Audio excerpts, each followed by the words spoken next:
did not do that yet.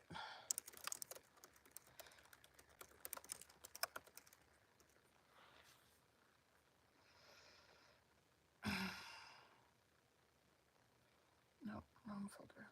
This guy. 1, 2, 13. Open. Okay. We are not on the right recording channel. I haven't recorded in like almost a week, so. All right, let me smear that. There we go. All right, let's go. I have a hair in my vision and it's gonna annoy the crap out of me. There we go.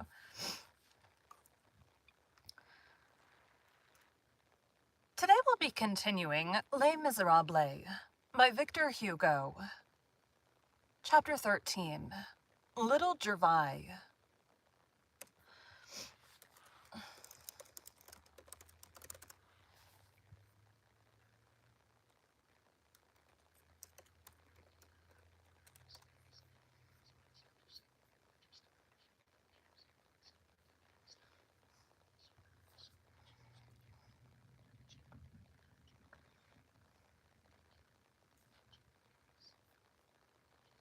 Gervais.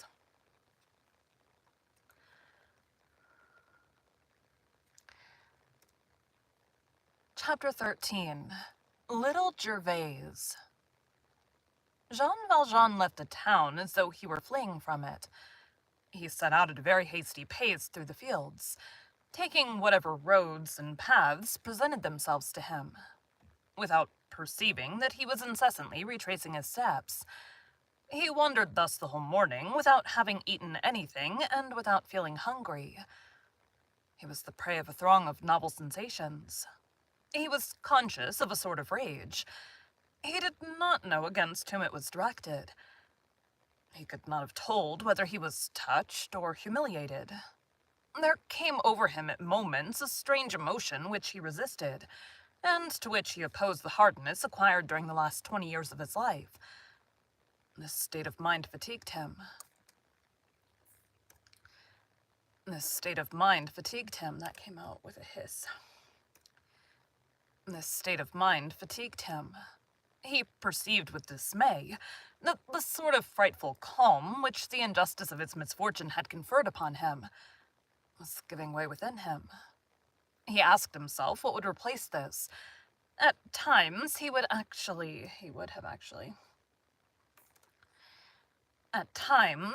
actually preferred to be in prison with the gendarmes, and that things should not have happened in this way. It would have agitated him less, although the season was tolerably far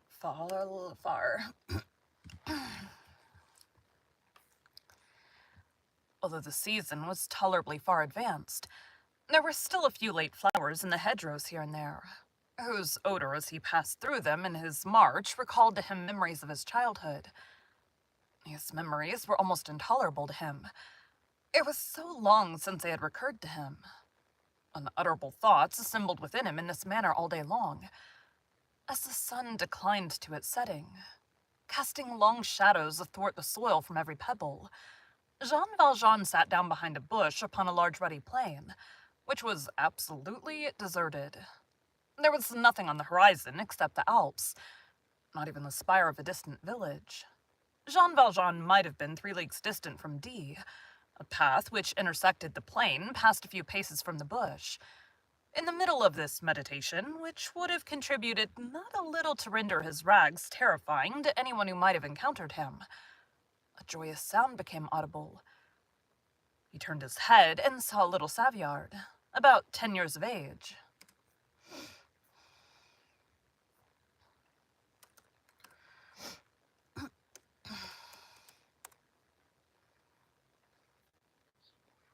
Savoyard.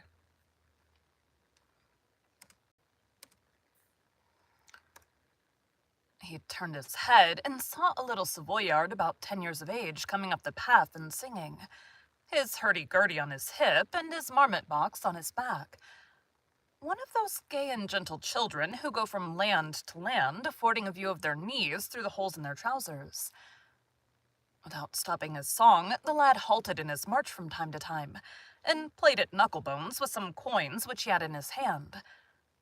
His whole fortune, probably. Among this money there was 1 40-sou piece. The child halted beside the bush without perceiving Jean Valjean, and tossed up his handful of sous, which up to that time he had caught with a good deal of adroitness on the back of his hand. This time the 40-sou piece escaped him and went rolling towards the brushwood until it reached Jean Valjean. Jean Valjean set his foot upon it. In the meantime, the child had looked after his coin and had caught sight of him. He showed no astonishment, but walked straight up to the man. The spot was absolutely solitary. As far as the eye could see, there was not a person on the plain or on the path. The only sound was the tiny feeble cries of a flock of birds of passage, which was traversing the heavens at an immense height. The child was standing with his back to the sun, which cast threads of gold in his hair, and Ow! My hiccups are so violent. There's like gunk in my throat. We spent the weekend in the woods of Missouri. And while usually when I go there I don't have allergy issues, this time I did. Which cast?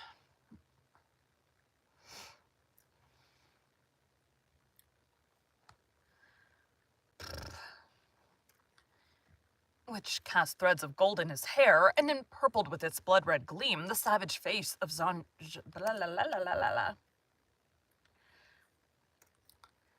which cast... I don't know where I am. Which cast threads of gold in his hair, and empurpled with its blood-red gleam the savage face of Jean Valjean. "Sir," said the little Savoyard. Savoyard? Damn it. Savoyard. "Sir," said the little Savoyard, with that childish confidence which is composed of ignorance and innocence, "my money."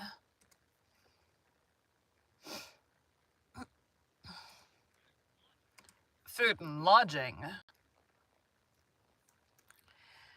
"What is your name?" said Jean Valjean. "Little Gervais, sir." "Go away," said Jean Valjean. "Sir," resumed the child, "give me back my money." Jean Valjean dropped his head and made no reply. The child began again. "My money, sir." Jean Valjean's eyes remained fixed on the earth. "My piece of money," cried the child. "My white piece, my silver." It seemed as though Jean Valjean did not hear him. The child grasped him by the collar of his blouse and shook him. At the same time, he made an effort to displace the big iron-shod shoe which rested on his treasure. "I want my piece of money, my piece of 40 sous." The child wept. Jean Valjean raised his head. He still remained seated. His eyes were troubled. He gazed at the child in a sort of amazement. Then he stretched out his hand towards his cudgel and cried in a terrible voice, "Who's there?" "I, sir," replied the child. "Little Gervais, give me back my 40 sous, if you please. Take your foot away, sir, if you please." Then, irritated, though he was so small, and becoming almost menacing, "Come now, will you take your foot away? Take your foot away, or we'll see." "Ah, it's still you," said Jean Valjean.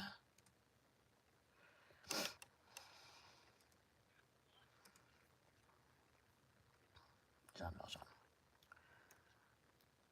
Rising up... nope. I don't know what that just did. And rising abruptly to his feet, his foot still resting on the silver piece, he added, "Will you take yourself off?" The frightened child looked at him, then began to tremble from head to foot, and after a few moments of stupor, he set out, running at the top of his speed, without daring to turn his neck or to utter a cry.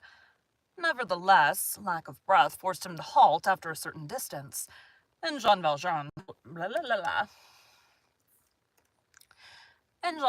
heard him sobbing in the midst of his own reverie.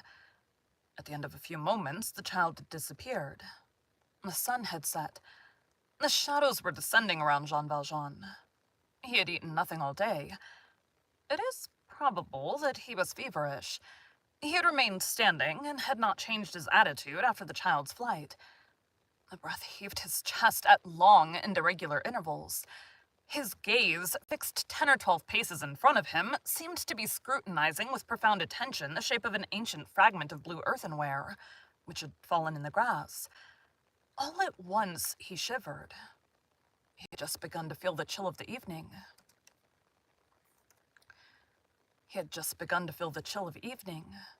He settled his cap more firmly on his brow, sought mechanically to cross and button his blouse, advanced a step, and stopped to pick up his cudgel. At that moment he caught sight of the 40 sou piece, which his foot had half ground into the earth, and which was shining among the pebbles. It was as though he had received a galvanic shock.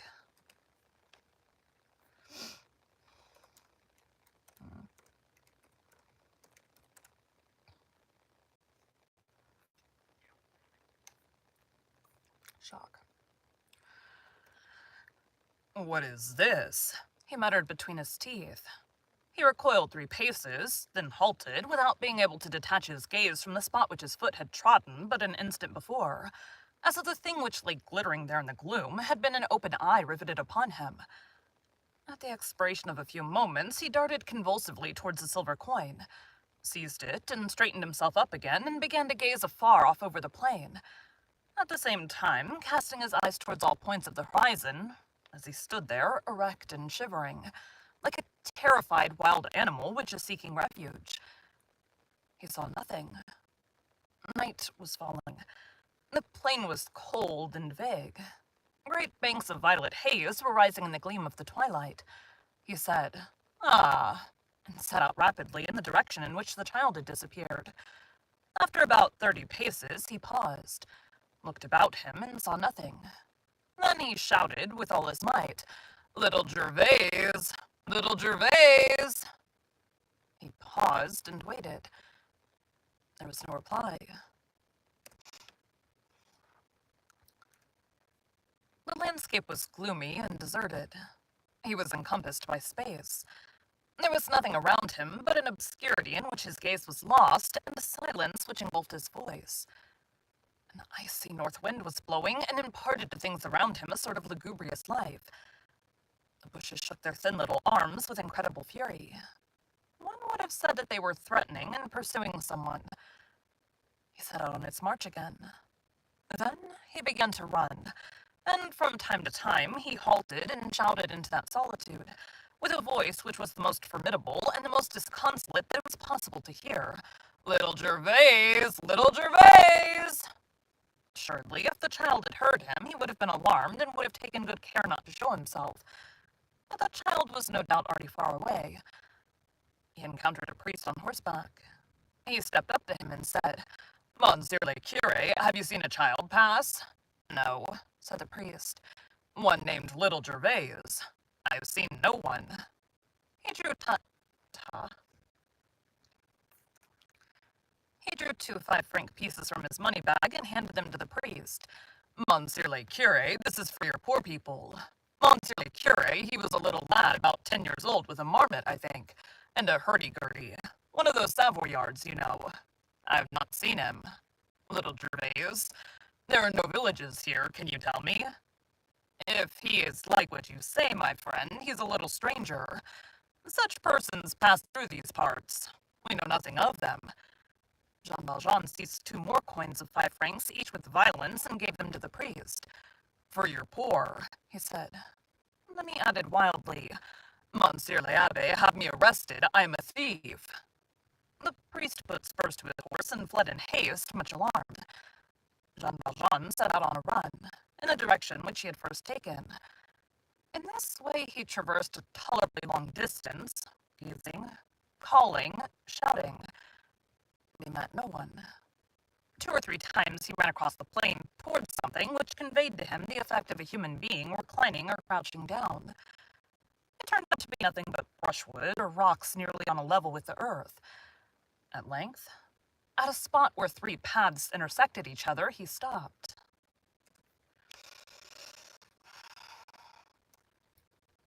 The moon had risen. He sent his gaze into the distance and shouted for the last time, Little Gervais, little Gervais, little Gervais! His shout died away in the mist, without even awakening an echo. He murmured yet once more, Little Gervais, but in a feeble and almost inarticulate voice. It was his last effort. His legs gave way abruptly under him, as though an invisible power had suddenly overwhelmed him with the weight of his evil conscience. He felt exhausted on a large stone. His fists clenched in his hair and his face on his knees, and he cried, I am a wretch. And his heart burst, and he began to cry. It was the first time that he had wept in 19 years.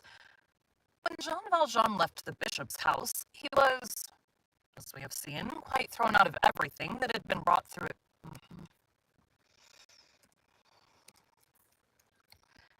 As we have seen, quite thrown out of everything that had been his thought hitherto. He could not yield to the evidence of what was going on within him. He hardened himself against the angelic action and the gentle words of the old man. You've promised me to become an honest man. I buy your soul. I take it away from the spirit of perversity.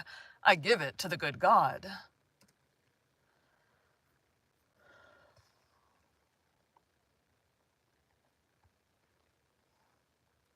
That should be the other guy.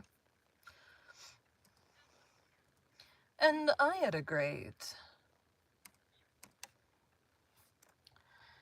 You have promised me to become an honest man. I buy your soul. I take it away from the spirit of perversity. I give it to the good God. This recurred to his mind unceasingly. To this celestial kindness he opposed pride, which is the fortress of evil within us. He was indistinctly conscious that the pardon of this priest was the greatest assault and the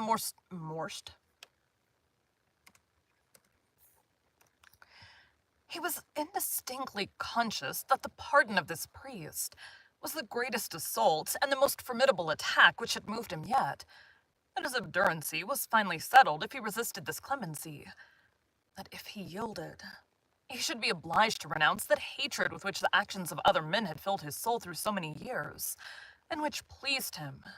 That this time it was necessary to conquer or to be conquered, and that a struggle, a colossal and final struggle, had been begun between his viciousness and the goodness of that man. In the presence of these lights, he proceeded like a man who is intoxicated. As he walked thus with haggard eyes, did he have a distinct perception of what might result to him from his adventure at D? Did he understand all those mysterious murmurs which warn of importune?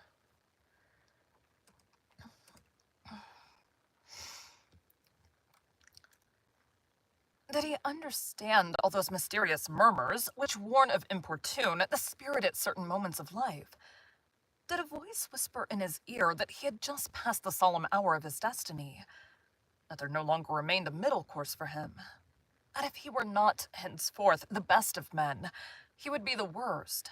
That it behooved him now, so to speak, to mount higher than the bishop, or fall lower than the convict? That if he wished to become good, he must become an angel? That if he wished to remain evil, he must become a monster? Here again some questions must be put, which we've already put to ourselves elsewhere. Did he catch some... Did he catch some shadow of all this in his thought, in a confused way? Misfortune, certainly, as we have said, does form the education of the intelligence. Nevertheless, it is doubtful whether Jean Valjean was in a condition to disentangle all that we have here indicated.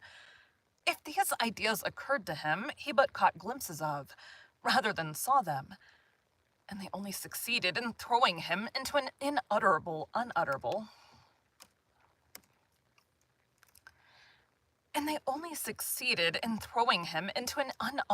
and almost painful state of emotion.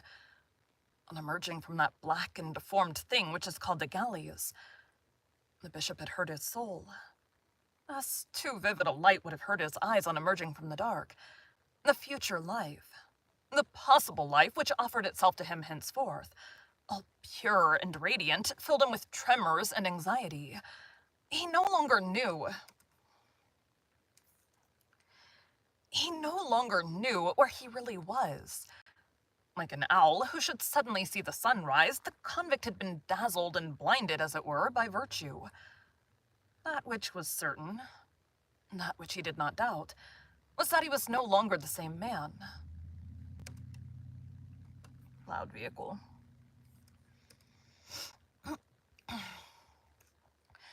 Was that he was no longer the same man. That everything about him was changed. That it was no longer in his power to make it as though the bishop had not spoken to him and had not touched him. In this state of mind, he had encountered little Gervais, and had robbed him of 40 sous. Why? He certainly could not have explained it. Was this the last effect and the supreme effort, as it were, of the evil thoughts which he had brought away from the galleys? A remnant of impulse, a result of what is called in statistics acquired force. It was that, and it was also perhaps even less than that. Let us say it simply. It was not he who stole. It was not the man. It was the beast, who by habit and instinct had simply placed his foot upon that money, while the intelligence was struggling amid so many novel and hitherto unheard of thoughts besetting it. When intelligence reawakened and beheld that action of the brute, Jean Valjean recoiled with anguish and uttered a cry of terror. It was because, strange phenomenon, and one which was possible only in the situation in which he found himself, in stealing the money from that child, he had done a thing of which he was no longer capable. However that may be, this last evil action had a decisive effect on him. It abruptly traversed that chaos which he bore in his mind and dispersed it, placed on one side the thick obscurity, and on the other the light, and acted on his soul in the state in which it then was, as certain chemical reagents act upon a troubled mixture, like precipitating one element and clarifying the other. First of all, even before examining himself and reflecting, all bewildered, like one who seeks to save himself, he tried to find the child in order to return his money to him. Then, when he recognized the fact that this was impossible, he halted in despair. Despair.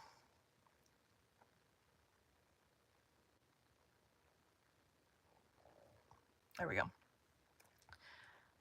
At the moment when he exclaimed, "I'm a wretch," he had just perceived what he was, and he was already separated from himself to such a degree that he seemed to himself to be no longer anything more than a phantom, and as if he had, there before him in flesh and blood, the hideous galley convict, Jean Valjean, cudgel in hand, his blouse on his hips, his knapsack filled with stolen objects on his back, with his resolute and gloomy visage, with his thoughts filled with abominable projects.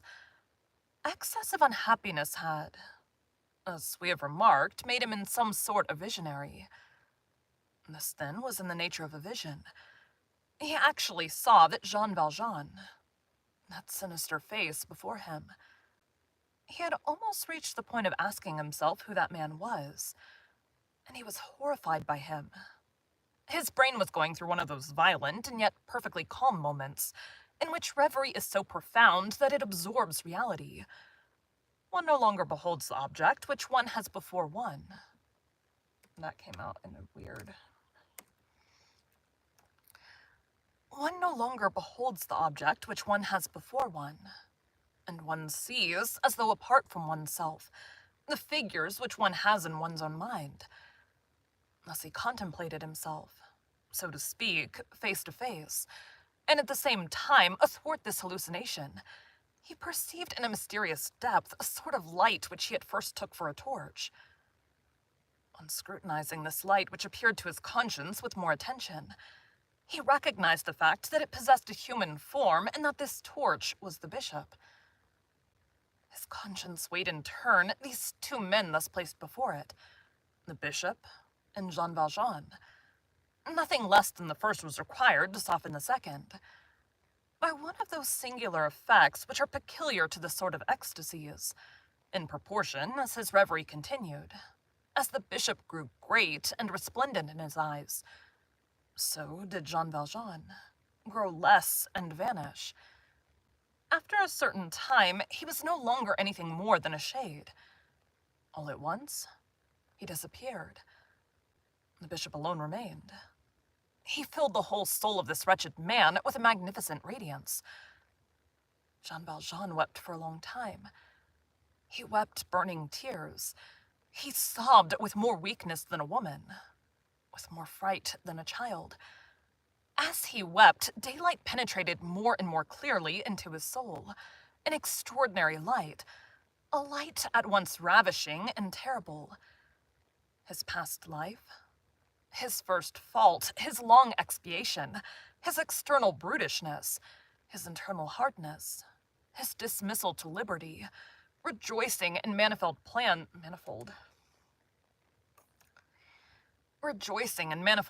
of vengeance, what had happened to him at the bishop's, the last thing that he had done, that theft of 40 sous from a child, a crime all the more cowardly and all the more monstrous since it had come after the bishop's pardon.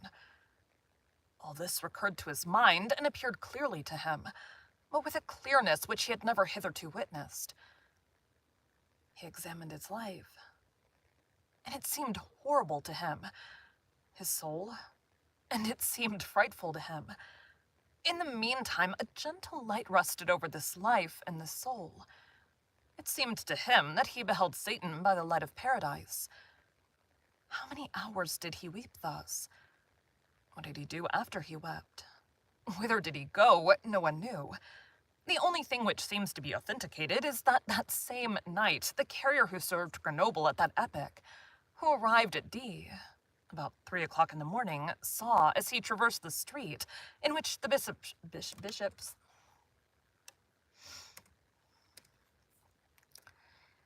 about 3 o'clock in the morning, saw, as he traversed the street in which the bishop's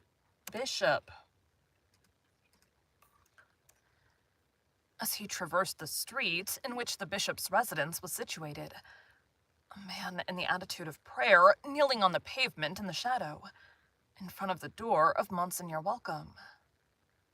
Thank you for joining Bite at a Time Books today, while we read a bite of one of your favorite classics. Again, my name is Bree Carlile, and I hope you come back tomorrow for the next bite of Les Miserables. I'm